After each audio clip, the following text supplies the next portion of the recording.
रूस और चीन बैकएंड से ईरान को फुल सपोर्ट में उतर गए हैं।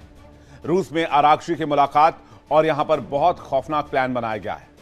क्या वाकई अमेरिका की बादशाहत का सूरज ढल रहा है? मिडिल ईस्ट में ईरान और रूस की नई धुरी ने वॉशिंगटन की नींद कैसे उड़ा दी है? रूसी राष्ट्रपति पुतिन और ईरानी विदेश मंत्री अब्बास आरागची की मुलाकात के बाद क्या हुआ है? दोनों देशों में क्या डील हुई है? क्या अमेरिका के खिलाफ एक बहुत बड़ा ब्लूप्रिंट तैयार किया जा रहा है?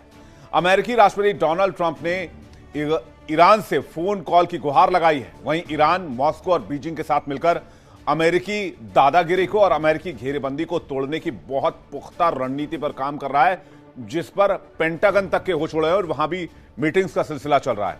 जानकार बता रहे हैं कि पुतिन ने ईरान को न केवल सैन्य सुरक्षा का भरोसा दिया है, बल्कि परमाणु तकनीक ऊर्जा सहयोग की सीक्रेट डील पर भी मुहर लगाई है। और यह पहली बार नहीं है। परमाणु डील रूस और ईरान में बहुत पहले से चली आ रही है, जिसके तहत रूस ने कई संयंत्र भी लगाए हैं ईरान के अंदर। और अब होर्मुज में भी साथ देने की बात रूस और चीन कर रहे हैं।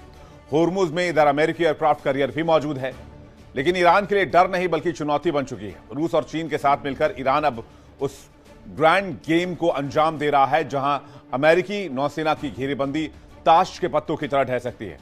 अमेरिका के लिए स्थिति कठिन हो जाएंगे। बताएंगे पूरी कहानी क्या है, पर्दे के पीछे क्या स्क्रिप्ट लिखी जा रही है। फिर वर्ल्ड नाउ में हम आपको बताएंगे अमेरिका और चीन के बीच टकराव के बारे में। दुनिया की सबसे बड़ी महाशक्ति होने का दावा करने वाला अमेरिका आज अपने सबसे बुरे दौर से गुजर रहा है। ईरान के साथ हालिया संघर्ष ने न केवल अमेरिका के एयर डिफेंस सिस्टम की दावों की हवा निकाल दी, बल्कि पेंटागन को यह मानने पर मजबूर कर दिया कि वो हाइपरसोनिक और क्रूज मिसाइलों के सामने असहाय है।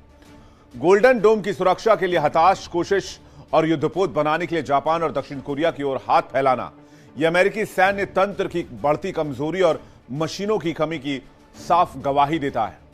दूसरी तरफ खड़ा है सुपर पावर चीन, जो चुपचाप ही सही लेकिन अपनी ताकत बहुत तेजी के साथ रफ्तार के साथ बढ़ा रहा है और ताइवान से लेकर साउथ चाइना सी में अमेरिका के लिए आज की तारीख में सबसे बड़ी चुनौती बन चुका है। सिर्फ इलाके वाइज नहीं, अब आप सेमीकंडक्टर चिप्स ले लीजिए, रेयर अर्थ मटेरियल्स ले लीजिए, इस पर दबदबा और ब्रिक्स के जरिए डॉलर की बादशाहत को सीधी टक्कर।